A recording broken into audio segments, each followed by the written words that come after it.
أعوذ بالله من الشيطان الرجيم. بسم الله الرحمن الرحيم. وإذ ابتلى إبراهيم ربه بكلمات فأتمهن قال إني جاعلك للناس إماما قال ومن ذريتي قال لا ينال عهد الظالمين.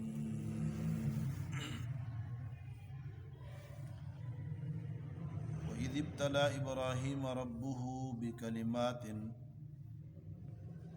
اور اے حبیب وہ وقت یاد کریں جب آزمایا اللہ رب العالمین نے ابراہیم علیہ السلام کو، جب آزمایا ابراہیم علیہ السلام کو ربہ ان کے رب نے، بکلمات چند امور کے ساتھ، فأتمہن تو انہوں نے ان کو پورا ادا کر دیا.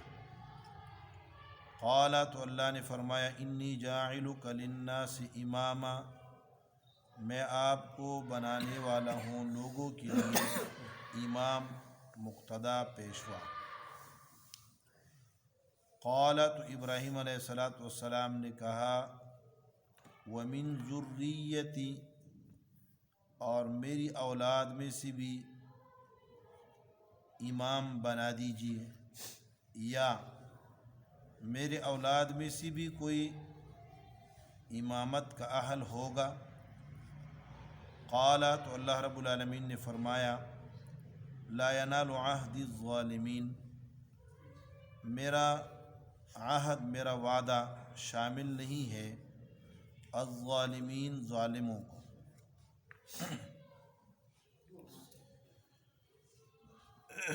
یہاں تک سورۃ بقرہ میں نے آپ کے سامنے گزشتہ درس میں خلاصہ بیان کر دیا تھا، تفصیلی خلاصہ، کہ سورۃ بقرہ میں بنیادی طور پہ 3-4 مسائل ہیں. پہلا مسئلہ توحید کا ہے، یا ایھا الناس اعبدوا ربکم، یہ اس کا عنوان ہے. دوسرا مسئلہ رسالت کا ہے، جو یہاں سے اذ ابتلی ابراہیم سے شروع ہو رہا ہے. اور تیسرا مسئلہ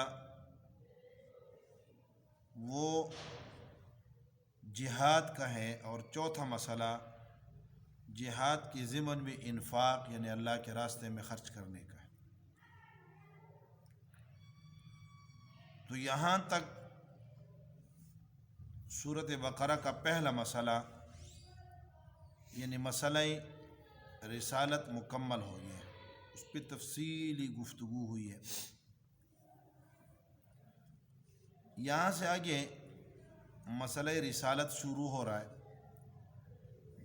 اور مسئلہ رسالت میں حضرت ابراہیم علیہ السلام کا واقعہ،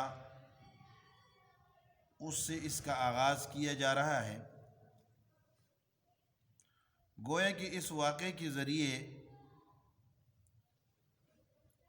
بنی اسرائیل، یہود، اسی طرح نصارہ اور مشرکین عرب کو ایک ترغیب ہے کہ تم سب تینوں کا دعویٰ ہے. یہ تینوں لوگ کہتے تھے، یہودی کہتے تھے ہم ملت ابراہیم پر ہیں، عیسائی کہتے تھے ہم ملت ابراہیم پر ہیں، اور مشرکین عرب کہتے تھے کہ ہم ملت ابراہیم پر ہیں.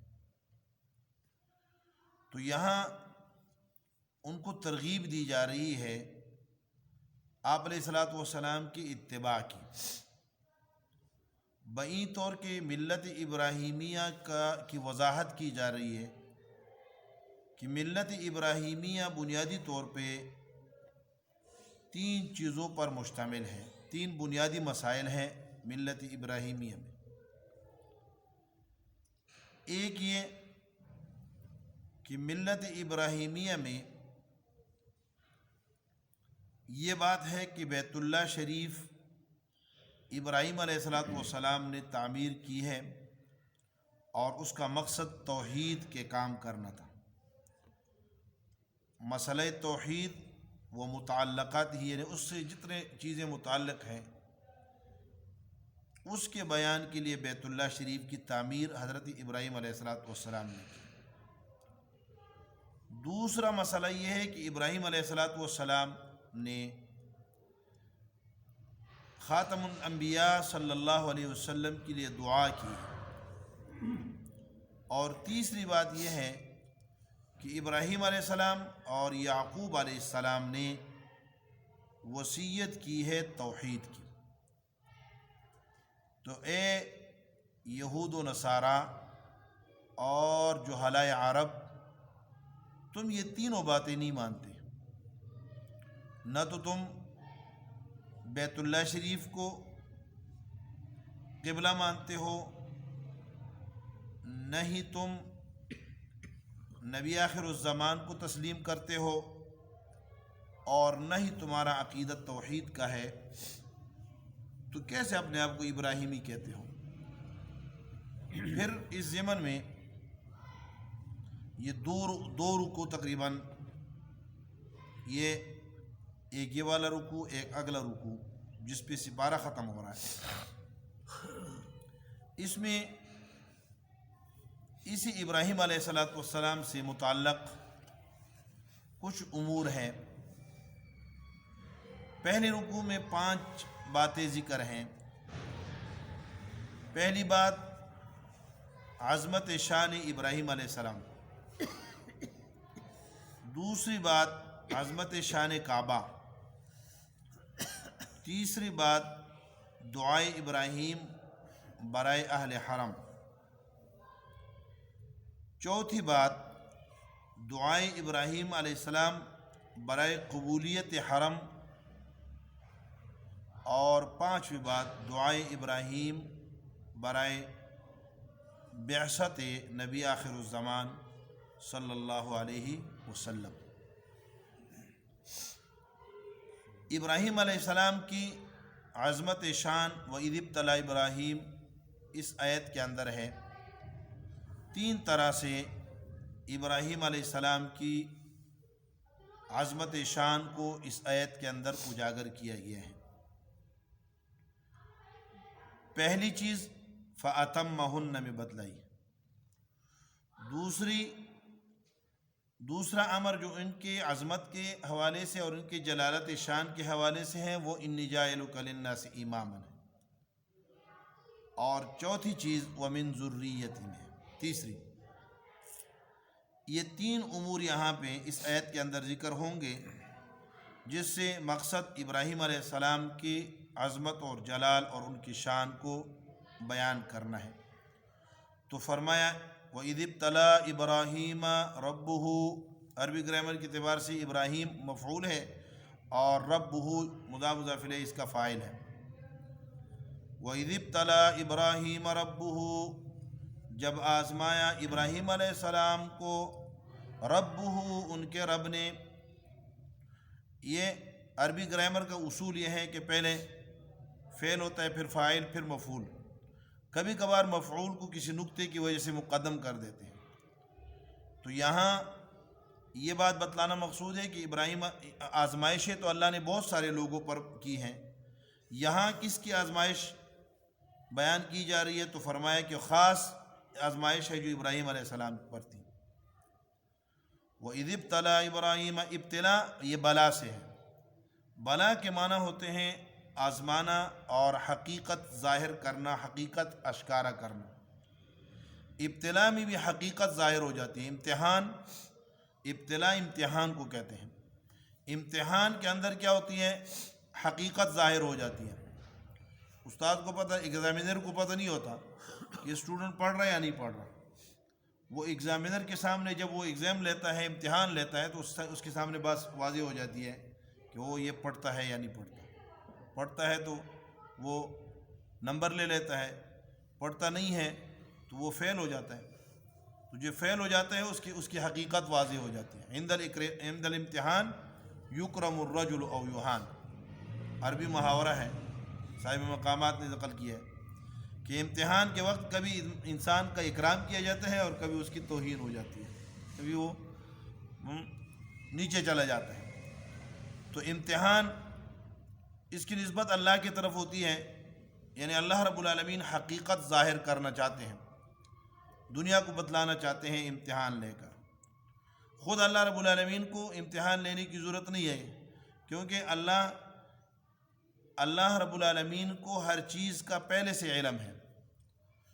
تو امتحان کی ضرورت اس کو پیش آتی ہے جو کیا کر جسے علم نہ ہو، ہمیں پتہ نہیں ہوتا، اور ہم جا کے مدرسے میں امتحان لیتے ہیں یا اسکول کالج میں لیتے ہیں، یونیورسٹی میں لیتے ہیں، تاکہ ہمیں پتہ چل جائے کہ کون قابل ہے اور کون نااہل ہے۔ اللہ رب العالمین اس لیے امتحان نہیں لیتے، اللہ دوسروں کو دکھلانے کے لیے امتحان لیتے ہیں کہ جس کو ہم نے آزمایا ہے وہ معیار پر پورا اترتا ہے، تمہارے معیار پہ بھی پورا اترتا ہے، ہمیں اگرچہ پہلے سے علم تک یہ پورے اتریں گے۔ اذ ابتلی ابراہیم، اللہ رب العالمین لوگوں کے سامنے حقیقت ظاہر کرتے ہیں۔ اذ ابتلی ابراہیم، جب آزمایا اللہ رب العالمین نے ابراہیم علیہ السلام کو، اذ ابتلی ابراہیم ربہ، ان کے رب نے، بکلمات بامور، چند امور کے ساتھ، باتیں نہیں تھی، کوئی کلمہ نہیں تھا، کوئی کلام نہیں تھا، بلکہ چند امور کے ساتھ ان کو آزمایا۔ وہ امور کیا ہیں جن کے ساتھ ابراہیم علیہ السلام کو آزمایا گیا؟ تو اس بارے میں قرآن کریم نے تو کوئی تصریح نہیں کی، کوئی وضاحت نہیں کی کہ ابراہیم علیہ السلام کو کس طرح آزمایا گیا اور کن چیزوں سے آزمایا گیا، اور نہ ہی قرآن کی آیات اس کی تفسیر پر موقوف ہے، لیکن مفسرین کرام نے اس کی تفصیل کی ہے اور ان کلمات کی تعیین کی ہے کہ یہ کلمات کیا تھے۔ تو اس بارے میں مفسر قرآن امام ماوردی رحمۃ اللہ علیہ وہ 8 اقوال نقل کرتے ہیں، 8 اقوال انہوں نے ذکر کیے ہیں کہ 8 اقوال ہیں مفسرین کے، محدثین کے، جن میں ان کلمات کی تعیین کی گئی ہے۔ پہلا قول یہ ہے کہ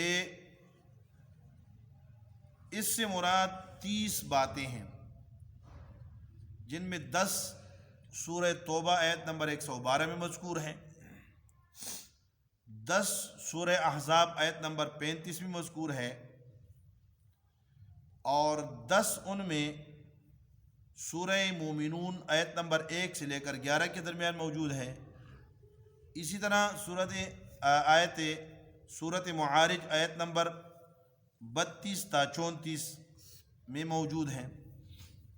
وہ مراد ہے التائبون العابدون الحامدون السائحون الراکعون الساجدون الآمرون بالمعروف والناہون عن المنکر والحافظون لحدود اللہ۔ یہ سورۃ توبہ میں ہے۔ سورہ احزاب میں ہے ان المسلمین والمسلمات والمؤمنین والمؤمنات والقانتین والقانتات الی آخر۔ سورہ مومنون میں ہے قد افلح المؤمنون الذین هم فی صلاتهم خاشعون والذین هم عن اللغو معرضون والذین هم للزکاة فاعلون والذین هم لفروجهم حافظون۔ یہ اوصاف ذکر کیے گئے۔ ابن عباس رضی اللہ تعالیٰ فرماتے ہیں کہ یہ جتنے 30 خصائل اور 30 اوصاف ذکر کیے گئے، یہ کسی آدمی کو بھی ان کے ذریعے نہیں آزمایا گیا کہ اس نے ان کو مکمل کیے ہو، سوائے ابراہیم علیہ السلام کے، کہ انہوں نے ان 30 کی 30 باتوں کو مکمل طور پہ ادا کیا۔ اس سے مراد یہ 30 چیزیں ہیں۔ فَأَتَمَّهُنَّ کا معنی کیا؟ أَدَّاهُنَّ كَامِلَاتٍ، انہوں نے مکمل پورے کے پورے ادا کیے۔ دوسرا قول یہ ہے کہ اس سے مراد 10 سنتیں ہیں، جس میں 5 سر کے اندر ہیں اور 5 باقی جسم کے اندر ہیں۔ 5 سر کے اندر، نمبر 1 قص الشارب، مونچھیں کاٹنا، مونچھوں کو کینچی سے اچھی طرح کاٹنا۔ دوسرا مزمزہ کلی کرنا۔ تیسرا استنشاق ناک میں پانی ڈالنا۔ چوتھا سر کے اگر بال ہوں تو ان میں کیا کرنا، فرق یعنی بالوں کے اندر مانگ نکالنا۔ اور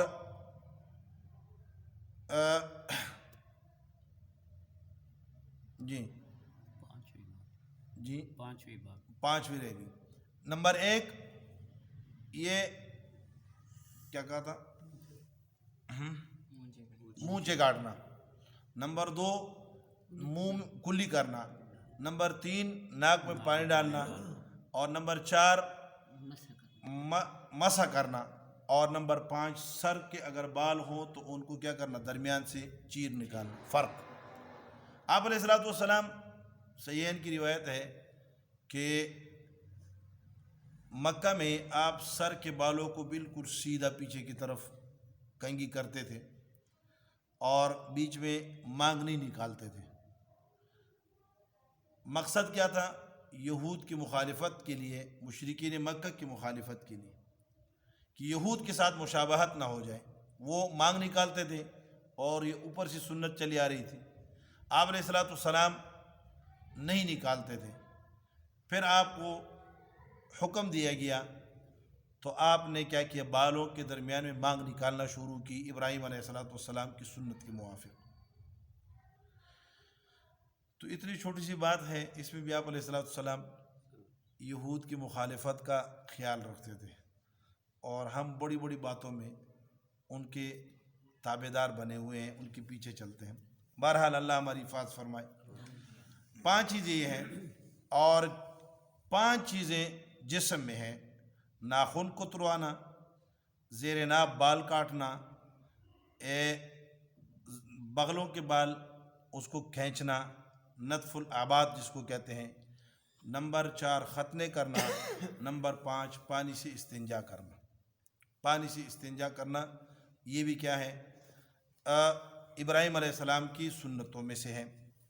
دوسرا قول یہ ہے۔ تیسرا قول یہ ہے کہ اس سے کلمات سے مراد 10 چیزیں ہیں، 6 جسم میں ہیں اور 6 خارج میں، مشاعر ہیں، مشاعر قابل احترام چیزیں ہیں، وہ 4 ان میں سے ہیں۔ 6 جسم میں ہیں، یہی یعنی مونچھیں کاٹنا، اسی طرح جو ہے کیا کرنا، مزمزہ، استنشاق، ناک میں پانی ڈالنا، سر کا مسح کرنا، سر کے بالوں کو، اور ناخن کاٹنا، اور زیر ناف بال کاٹنا، بغل کے بعد صاف کرنا، ختنے کرنا، یہ 6 جسم میں ہیں۔ اور 4 مشاعر میں یہ طواف کرنا، سعی بین صفا والمروہ کرنا، افاضہ کرنا، اور اسی طرح جو افاضہ یعنی عرفات میں جانا، عرفات جانا، مزدلفہ سے لوگ جو عرب تھے وہ مزدلفہ تک جاتے تھے، آگے عرفات نہیں جاتے تھے۔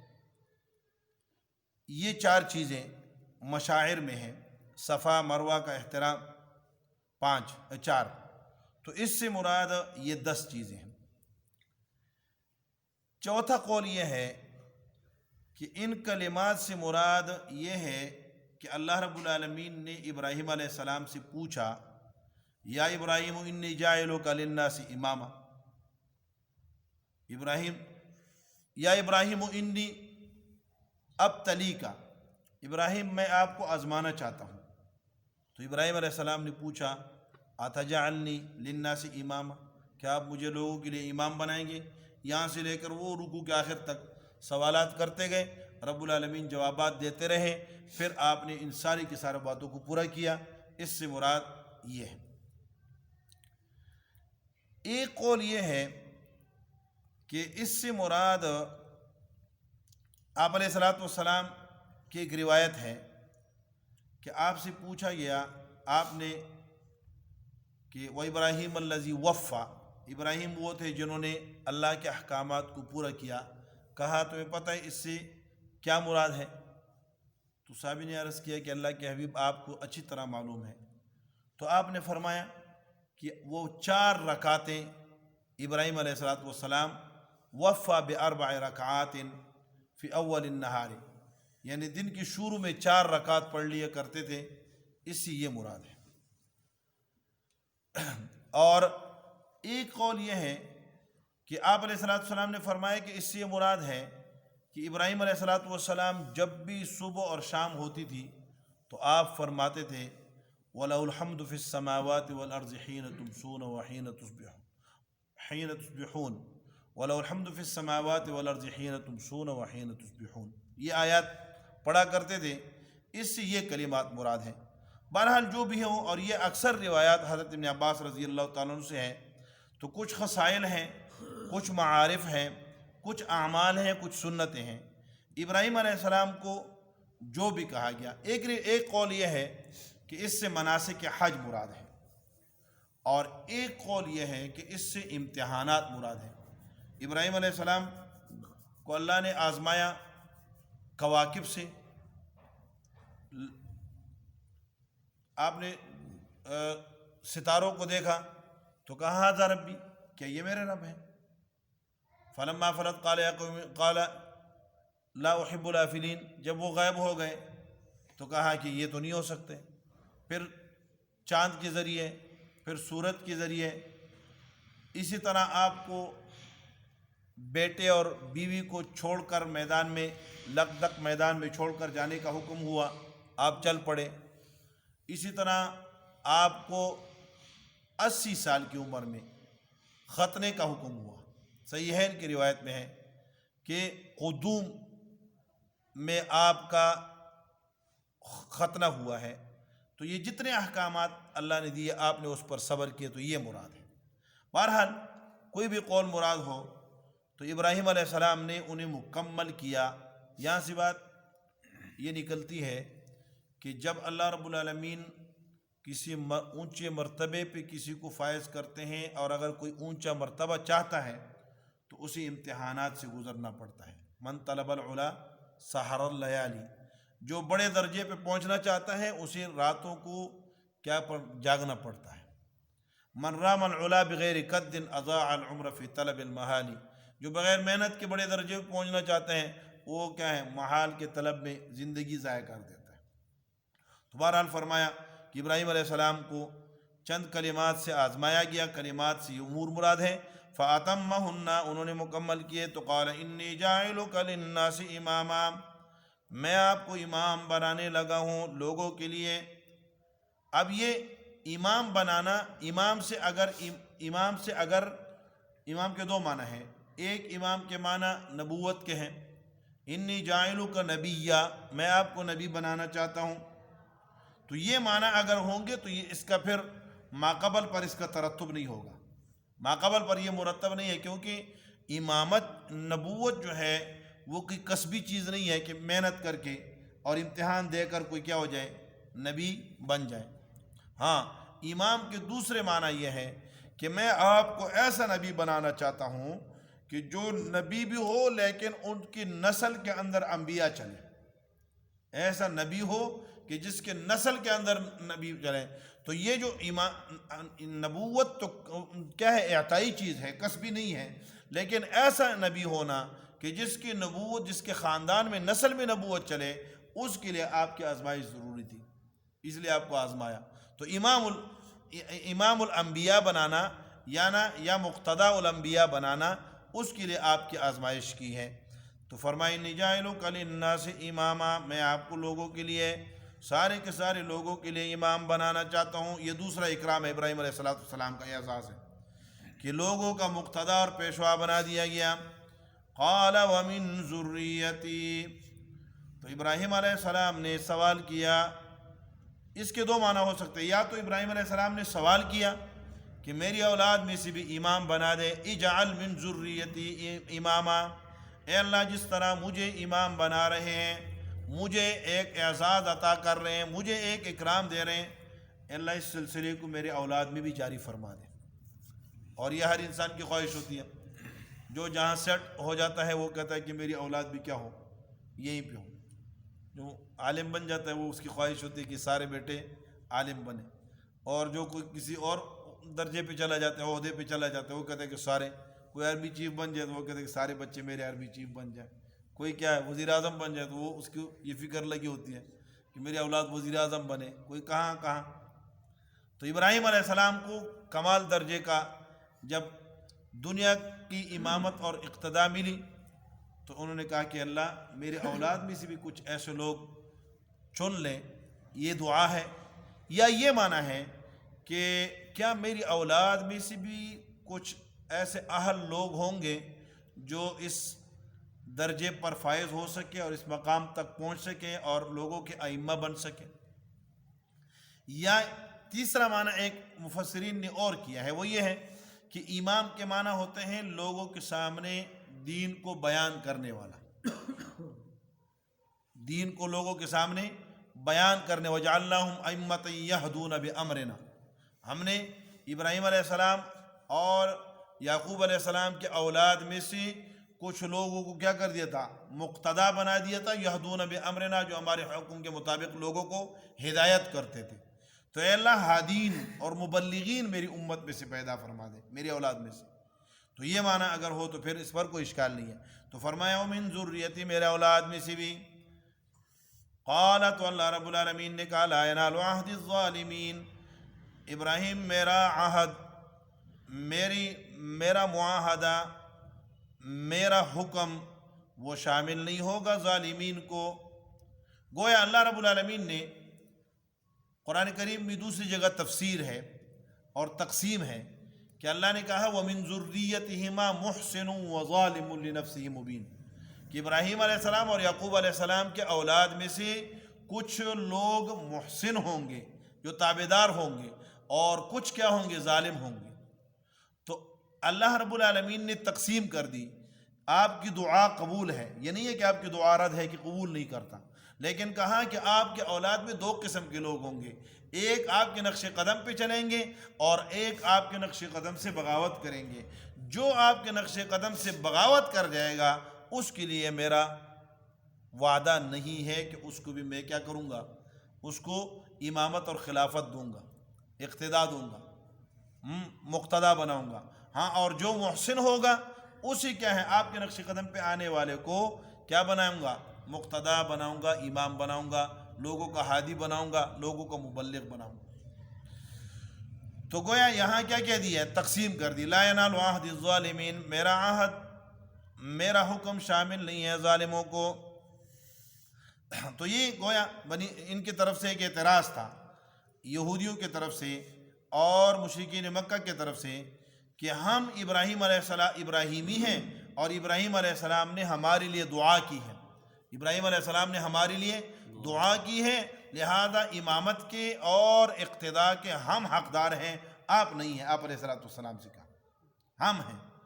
تو اللہ رب العالمین نے جواب دیا کہ میں نے عہد تو کیا تھا، ابراہیم علیہ السلام نے دعا مانگی تھی اپنے اولاد کے لیے، اور میں نے ابراہیم علیہ السلام سے عہد کیا تھا کہ ہاں آپ کے اولاد کو میں مقتدا اور پیشوا اور امام بناؤں گا، لیکن کن کو، محسنوں کو بناؤں گا، ظالموں کو نہیں بناؤں گا۔ اور تم ظالم ہو، کیوں؟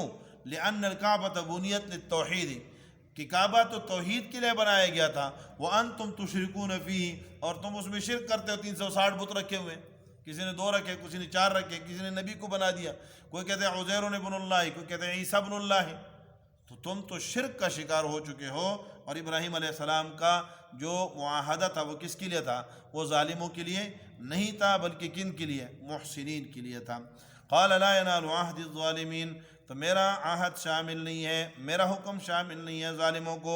اس لیے اگر کسی کے والدین کا رتبہ بڑا ہے، بہت بڑا رتبہ ہے، آج کل لوگ کہتے ہیں ساڑھا پیر انجے ہے، ہمارا پیر اتنا بڑا ہے، اتنے بڑے درجے کا ہے، تو بھائی پیر کے نقش قدم پہ چلو گے تو تم پیر کے صحیح مرید ہو، اور اگر تم پیر کے نقش قدم پہ نہیں چلو گے تو تم چاہے 10 مرتبہ اس کی مرید ہو جاؤ، نام سے کچھ نہیں بنے گا، نام سے کچھ نہیں بنے گا۔ میرے والد بہت بڑے علامہ صاحب تھے، تو اس سے کوئی نہیں بنے گا۔ یہاں وہ کہتے ہیں، شیخ سعدی رحمۃ اللہ فرماتے ہیں، ایجا فلان ابن فلان چیزیں نیست ہو، یہاں فلان ابن فلان کی کوئی حیثیت نہیں ہے، یہاں کیا ہے؟ حیثیت کس کی ہے؟ حیثیت اتباع کی ہے، یعنی جو ابراہیم علیہ السلام کے نقش قدم پہ چلے گا وہ قوم کا، وہ امتوں کا مقتدا اور پیشوا بنے گا، اور جو نہیں چلے گا تو آپ ابراہیم علیہ السلام کے نقش قدم پہ کون چل رہے ہیں؟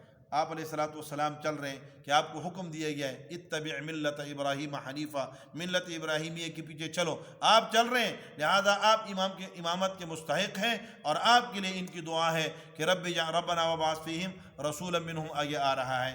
تو اللہ رب العالمین ہمیں بھی اپنے بزرگوں، اپنے اکابرین، اپنے نیک صالحین کی اتباع نصیب فرما دیں، صرف نام کے ہم ان کے ماننے والے ہوں اس سے کام نہیں چلے گا، اللہ عمل کرنے کی توفیق نصیب فرما دیں۔ اللہم صلی وسلم علی سیدنا و مولانا محمد وعلی آلہ واصحابہ وبارک وسلم تسلیما کثیرا کثیرا۔ ربنا تقبل منا انک انت السمیع العلیم وتب علینا یا مولانا انک انت التواب الرحیم۔ اللہم اہدنا واہد بنا واجعلنا سببا لمن اہتدی۔